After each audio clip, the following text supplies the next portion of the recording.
I have 3 tips that I want to share with you that you might want to consider when you are in the process of packing. The first one is use one of your suitcases, that could be the one that you check in or the one that you use for carry-on, to pack all the things in a way how you would pack for a, let's say, 10-day trip. So imagine that you were to go on a 10-day vacation, and what are the items that you would need to bring. And the reason is this: if you do that, once you get to Canada, for the first 10 days, you don't need to worry about buying anything or searching for anything, because you are covered for those first 10 days. After those 10 days, you can always go out and buy the things that you need. This also flows into the next tip, which is every time you consider packing something, bringing something, ask yourself the question, is this something that is really only available in my home country that I cannot buy in Canada?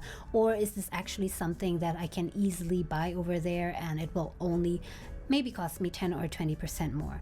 One of the things that I found valuable and useful to bring with me are contact lenses and 1 or 2 bottles of that contact lens solution, because I did find that contact lenses here in Canada are much more expensive than in my home country. So if you can think of any kind of items that are really much cheaper in your home country, then that is a good reason to bring them. The other tip is about packing documents. At first, you might be tempted to bring every single piece of document with you to Canada, because you're thinking, just in case, what if I need this?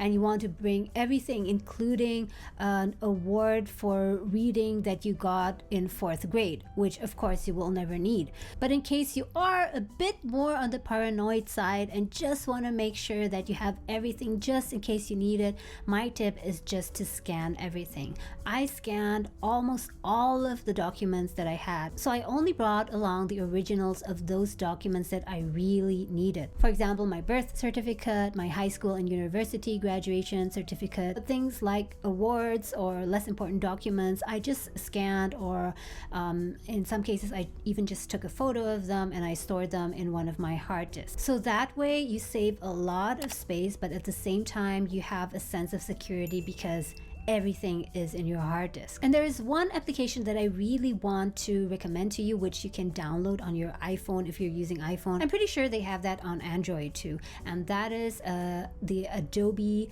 Document Scanner. You can simply download that on your phone, and the way that the app works is that it's simply like taking a photo. So you take a picture of your document, but the Adobe app will automatically recognize the edges of your document, so it will crop it quite neatly, and then you can take photos of several pages at the same time, and it will save everything into a PDF, and you can upload that either to your cloud or you move it to your computer. I'm not sure when you are planning to come to Canada. It might be now or also later in the year, but in any case, if you are curious to find out what you need in terms of winter clothing to survive the cold winter here in Canada, and you are someone who tends to get cold easily like myself, then you might want to check out one of my videos that I link here about the 9 essential items that you definitely need here in the winter. Thank you so much for watching, and I'll talk to you again next time.